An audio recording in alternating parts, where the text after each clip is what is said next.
Come to order, please.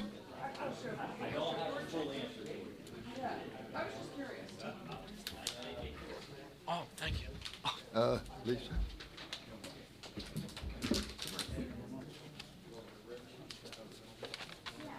Kind of looks like that. No, it's true. That's the best part about it. It's true.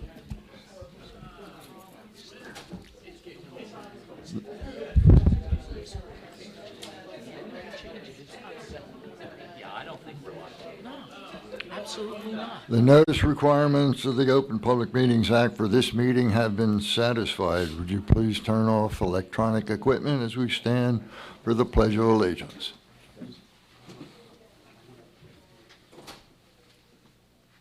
Attention, salute. I pledge allegiance to the flag of the United States of America and to the republic for which it stands, one nation, under God, indivisible, with liberty and justice for all. Lisa, will you call the roll, please? Mayor Becker. Here. Commissioner Amadeo. Here. Commissioner Blumberg. I am here. We have before us for approval the minutes of our 3 meetings of October 17th. What is your pleasure? I'll move to accept those minutes. Second?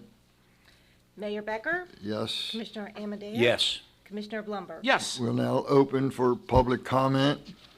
3 minutes for any subject. Sewell, 22 West Drive.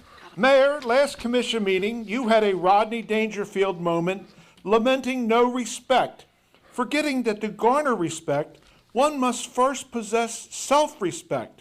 It's the sine qua non of respect. You're free to ignore the need to cultivate it and earn self-respect, but you do so at your own peril. No more so than when you take a solemn sworn oath to the one true God of the Israelites. It's a supreme test of self-respect. If you slough it off as nothing more than mere mumbo-jumbo, you are indeed on the slippery slope of losing all self-respect. And so it has been. Mayor, with your repeated solemn sworn oaths of office, you've had the chutzpah to drag some Hallelujah judge into this very same room to administer these oaths.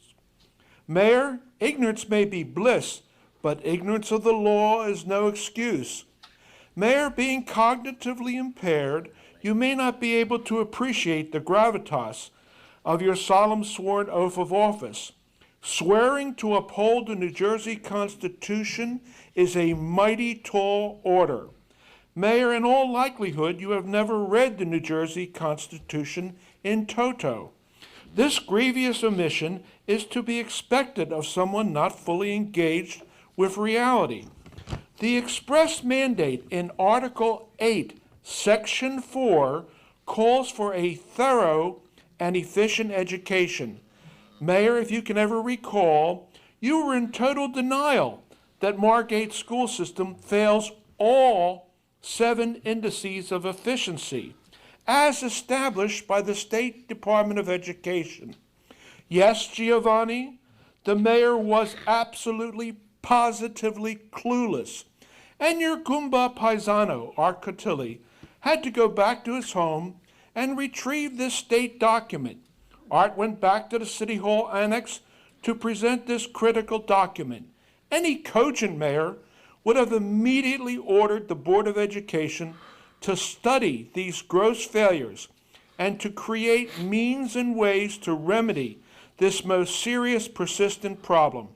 Running 2 half-empty schools is a recipe for a catastrophic disaster. It puts tens of millions of dollars of Margate school assets at real risk. Gary Stein case is moving forward and will not and cannot be denied. Lily White, segregated suburban school districts across the state will shortly cease to exist. Thank you very much, Mayor. You're welcome. Any other public comment? Art Cortelli, 114 North Lancaster Avenue. I guess I'm piggybacking a little bit off of what John just finished saying, but I have a handout you can all look at. I had talked about the declining enrollment in Thai, and how over the next 4 years you're going to see classroom sizes really drop. You're going to have 124 students in 4 years in Thai, and if you divide that by 4 classes, you might get 30 kids in a class.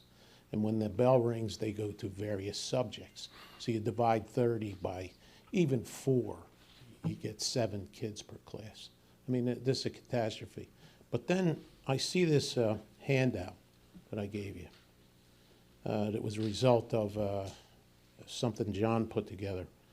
And I see the math classes for last year, 2018-19. There were 2 classes of 9. In the algebra, there were 2 classes of 11. And then you look at this year, I thought, well, you know, it looks like they put the 2 9s together and they made 18. But yet, the 2 classes of algebra were 11 each. They're 8 and 9 this year. If they put them together, they only have 17. Why weren't they put together? Why weren't they 9 and 8 put together and have a class of 17 to go along with the regular math of 18? And if you look at it, the class of 18 is the regular math. These are the kids that need more help. The math students need less help, I would think. And yet, they're divided into a class of 8 and 9. And if you can get a class of 18 this year for the regular math, take a look last year, you had 2 9s. Why weren't they 18 then? I mean, I don't get it. It looks like what's coming true is that it's coming true at a crazy rate. Is the number of people in Thai is dwindling, terrible. So I think you ought to know about that and at least start looking at enforcing some sort of plan, developing a plan. What are we going to do? We could start, if we put the right number in each classroom. We had a J.B. Sless as president of the school board a few years ago. And he used 18 to 22 was the ideal class size. It looks like that bar has been lowered terribly to have 8 and 9. So, you know, it looks like nobody's sticking. It looks like as you go down, you change the bar lower and lower. So I think I'd take that up with the school board. I certainly would. Thank you. Thank you, Art. Any other, Mrs. Weaver?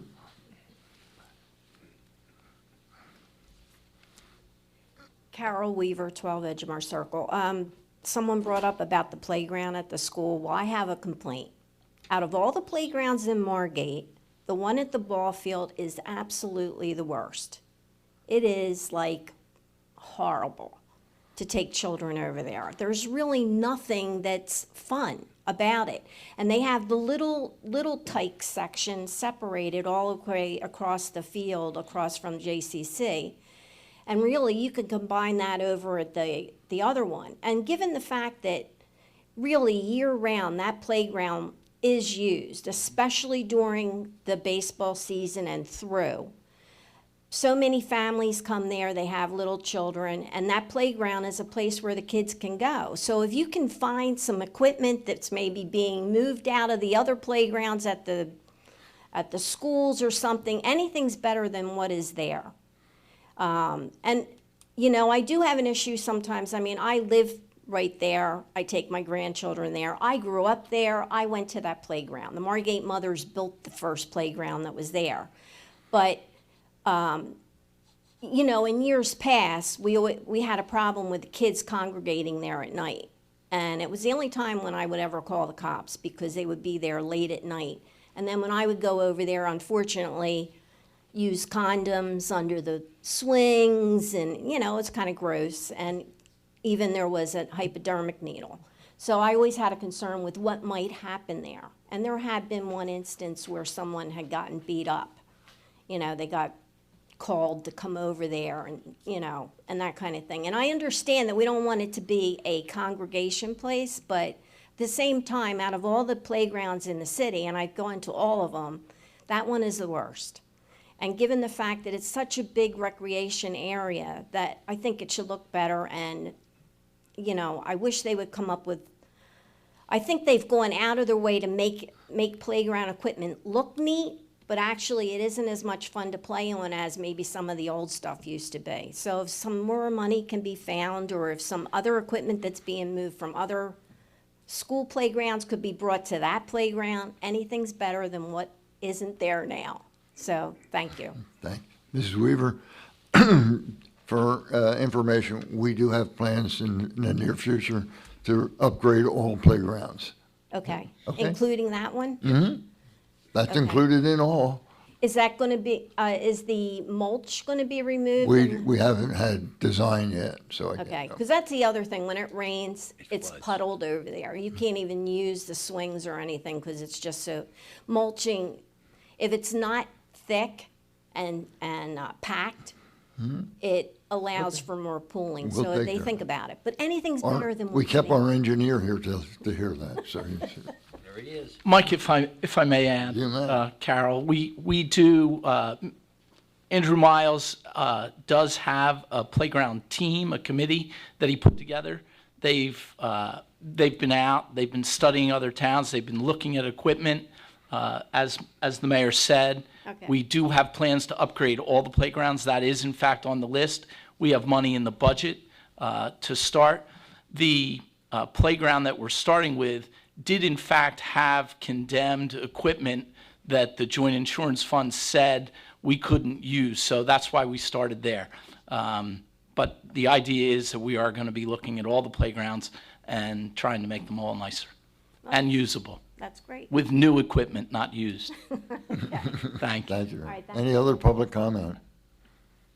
Motion to close this segment of public comment, please. I'll move to close public comment. Second, Mayor Becker? Yes, Commissioner Amadeo? Yes, Commissioner Blumberg? yes. thank you, Ed.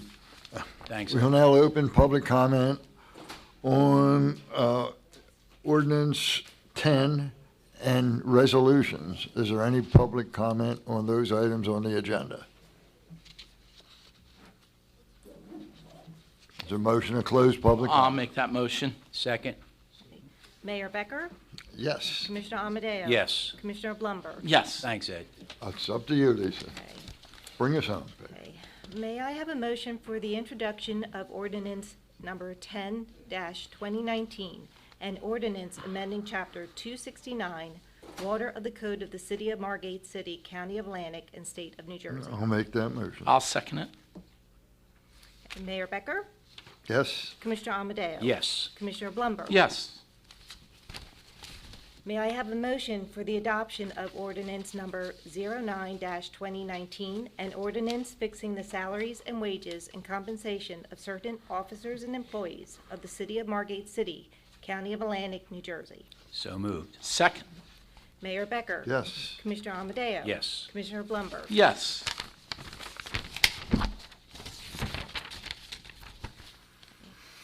May I have a motion for resolution number 226-2019, authorizing payment of claims? I'll make that motion. Second, Mayor Becker? Yes, Commissioner Amadeo? yes, Commissioner Blumberg? yes. May I have a motion for Resolution 227-2019, authorizing payment to Colmar Home Center? I'll make that motion. Second, Mayor Becker? I abstain. Commissioner Amadeo? Yes, Commissioner Blumberg? yes. May I have a motion for Resolution Number 228-2019, authorizing budget transfer? I'll make that motion. Second, Mayor Becker? Yes, Commissioner Amadeo? yes, Commissioner Blumberg? yes. May I have a motion for the consent agenda resolutions 229-2019 through 246-2019? so make- moved. second. Mayor Becker? Yes, Commissioner Amadeo? Yes, Commissioner Blumberg? Yes. good job, Lisa. good job, Lisa. I'll make a motion that we adjourn. Second, Okay. Mayor Becker? Yes, Commissioner Amadeo? yes. Commissioner Blumberg? Yes. They keep sending me. thank you all for being here. Lisa.